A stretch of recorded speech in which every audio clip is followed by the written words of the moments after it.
Judge time， 热灯 ，fight！ 好，现在大家看到的，这是一场70公斤级的明星战。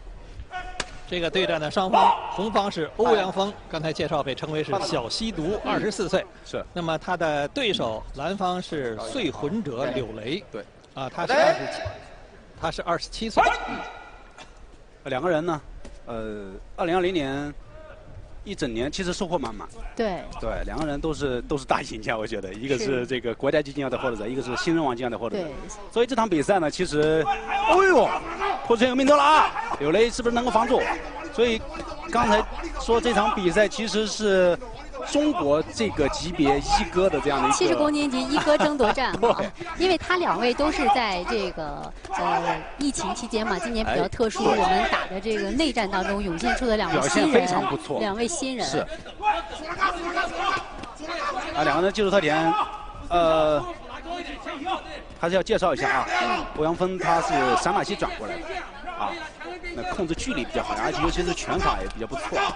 他给我的这个哦呦，刮到了高潮腿，虽然不重，但是造成了一定的影响。对啊，连续的拳法，小拳法，小勾拳。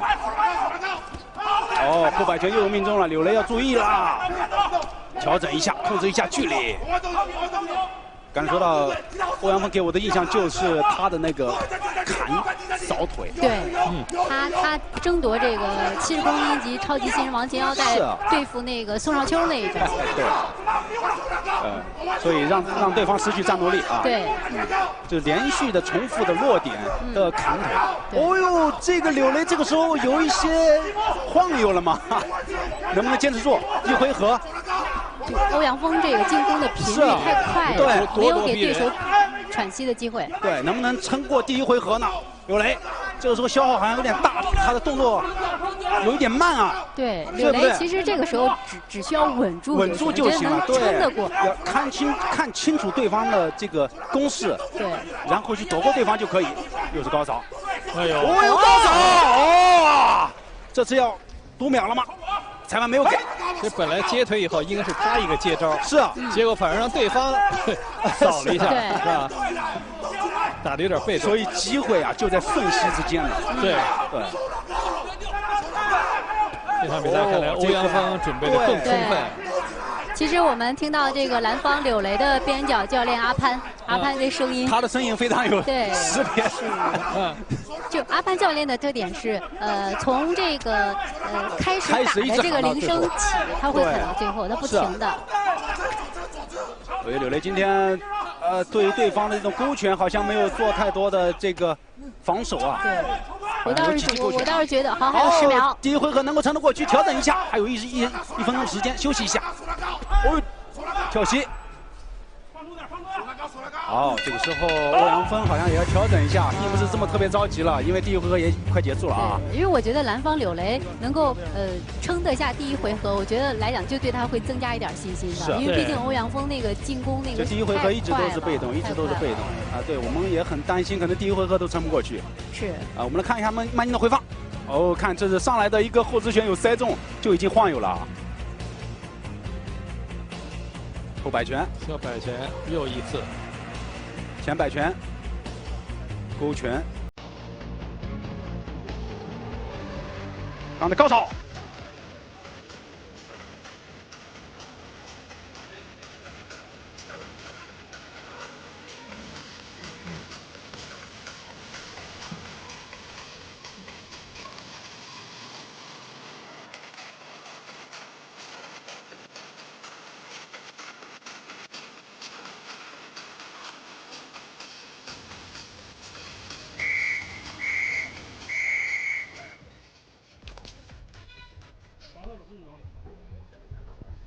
OK， champs out。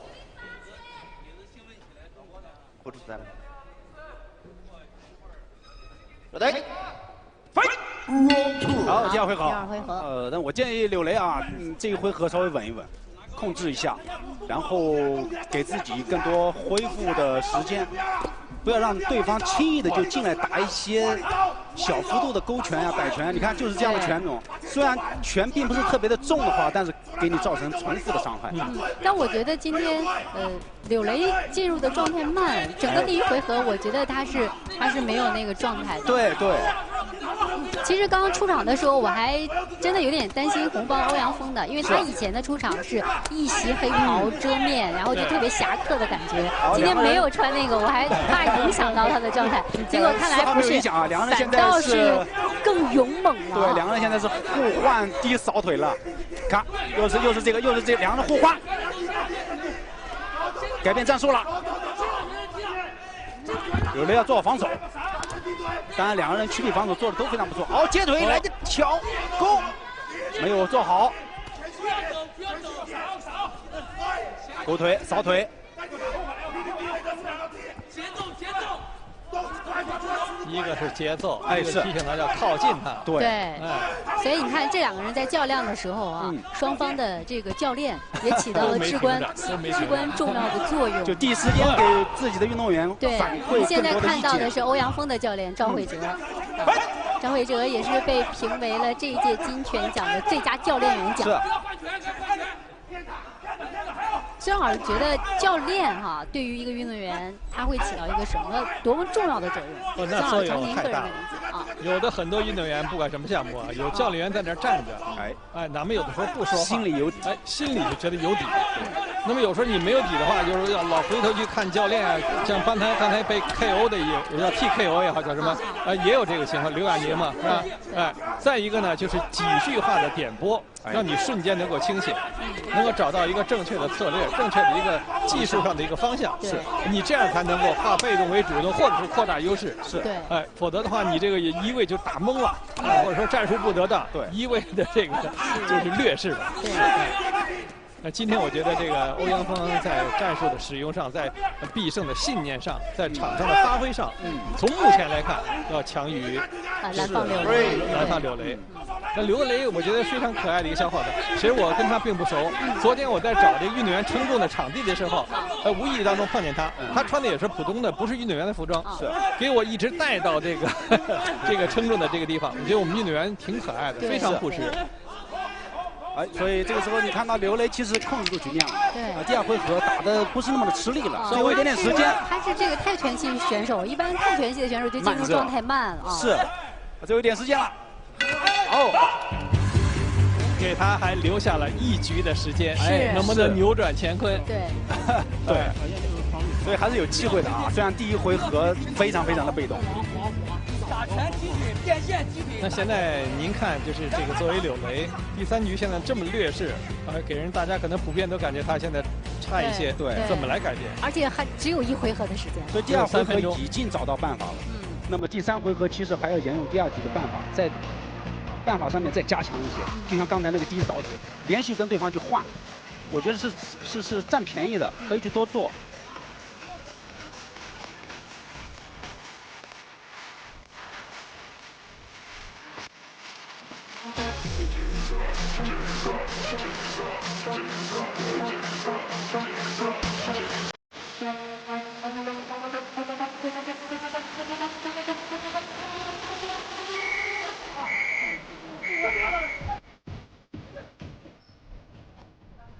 Okay, time's out.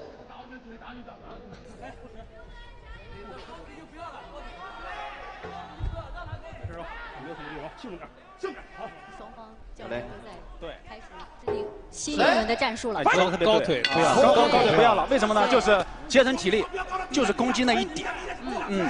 可能把消耗体力的这些动作都不要了。好，第3回合最关键的1回合，谁能够成为这个级别的中国一哥？刚才主持人关峰也提到嘛，这是很重要的一个级别，对，谁成为一哥？黄金级别啊，在国际上竞争也是相当激烈的。对。当然我们国家最近这2、3年啊，这个级别这个有点空档，对。但是他们2个人算是这个新一代新生的力量。哎呦！哇！这叫读秒了，是读秒了。对手一个读秒。哎，你看欧阳锋，欧阳锋那个架势，随时准备要好像不行了。好 ，no，很困难，太困难了。哦呦，需要扶一下，搀扶一下，搀扶一下。虽然站立起来还是有点站不稳啊。是。祝贺欧阳锋。你看。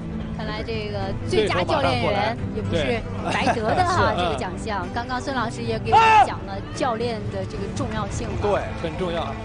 在一次这个乒乓球的比赛当中啊，我们有一个队员，比如说输给对手几次了，心里没有底儿。